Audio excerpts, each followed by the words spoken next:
யார் இதை கேட்குறான்னா, எந்த மனசு இவனை பண்ண வச்சதோ அதே மனசு தான் இந்த குற்ற உணர்ச்சியும் உண்டு பண்ணுறது. இவனை குற்ற உணர்ச்சினால் கொல்றது.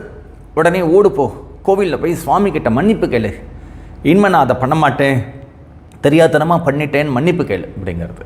இவன் ஓடுறான் சுவாமி கிட்ட, சுவாமி தெரியாதனமாக அந்த தரம் தப்பு பண்ணிட்டேன், அடுத்த தரம் நான் பண்ணவே மாட்டேன், என்னை மன்னிச்சிடுங்கோ அப்படின்னு இவன் வேண்டிக்கும் போதே மனசு திரும்பி எழுந்துக்கிறது. ஆமாம், உன்னை பற்றி தெரியாதா, இப்படி தான் நீ என்ன பண்ணுவே, 10 நாள் முன்னாடி வேண்டின்ற திருப்பி தப்பு பண்ணினேன், அடுத்தது பார் இன்னும் 10 நாள் கழித்து நீங்கள் வந்து தான் நிற்க போகிற, இப்படி தான் நீ வந்து சும்மா பிரதிஜ்ஞை எடுத்துப்பேன், என்ன பண்ண மாட்டேன் அப்படி பண்ண மாட்டேன்னு பிரதிஜ்ஞை எடுப்பேன், பண்ணின தப்புக்கு மன்னிப்பு கேட்பேன், அப்புறம் ஒரு இங்கே வேறு அட்வைஸ் வேறு பண்ணும்.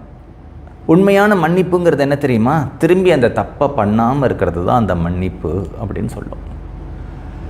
இந்த மனசு அப்படிங்கிறது எப்படி இருக்குது